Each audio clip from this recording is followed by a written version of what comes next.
नवरात्रि तो चले गए, लेकिन दिल में कहीं ना कहीं कुछ ना कुछ एहसास छोड़ गए हैं। आपने देखा कि अगर माता रानी के 9 रूप हमारी जिंदगी को कैसे निखारते हैं। जब आप शुरुआत करते हैं तब आप शैलपुत्री होते हैं, जब आप तप करते हैं तो आप ब्रह्मचारिणी बन जाते हैं, जब आप लड़ते हैं तो आप चंद्रघंटा बन जाते हैं, जब आप कुछ नया रचते हैं तो माँ कुष्मांडा की तरह बन जाते हैं, जब आप जिम्मेदारी उठाते हैं तो माँ स्कंद माता की तरह, जब आप बुराई से लड़ते हैं तो माँ कात्यायनी की तरह, जब आप डर का सामना करते हैं तो माँ कालरात्रि की तरह, और जब आप सब कुछ पा लेते हैं तब आप सिद्धिदात्री बन जाते हैं। अगर हम शुरुआत करें तो देखें कि माँ शैलपुत्री से, जो कि हमें जीवन में कुछ नया करने के लिए प्रेरित करती हैं। जब हम आगे बढ़ते हैं तो हम जिंदगी में कुछ नया तो कर लेते हैं, लेकिन उसके लिए तपस्या यानी कि मेहनत और बहुत चीजों को पीछे छोड़ना भी पड़ता है।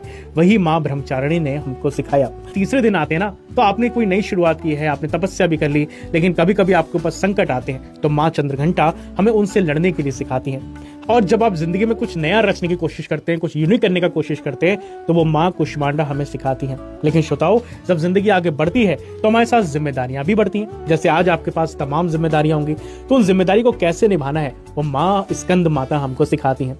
जब हम नवरात्रि के 6ठे दिन पहुंचते हैं, हमें माँ कात्यायनी मिलती हैं, जो कि बुराई से लड़ते हुए दिखाई जाती हैं। वो हमें बताती हैं कि तुम्हारी जिंदगी में सब कुछ ठीक है, लेकिन जिंदगी में बुराई है तो उस बुराई से तुम्हें लड़ना होगा।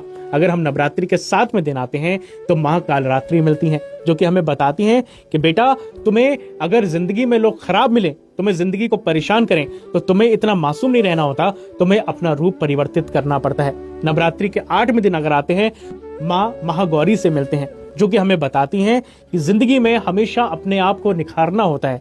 अगर हम नवरात्रि के आखिरी दिन यानी कि 9वें दिन आते हैं तो हमें माँ सिद्धिदात्री मिलती हैं, जो कि हमें बताती हैं कि अगर हम माता रानी के 9 रूपों को अच्छे से समझ लें और सीख लें तो हम कोई भी सिद्धि पा सकते हैं। श्रोताओं, हमारा कल्चर सिर्फ मनाने के लिए नहीं होता, उसको निभाने के लिए भी होता है।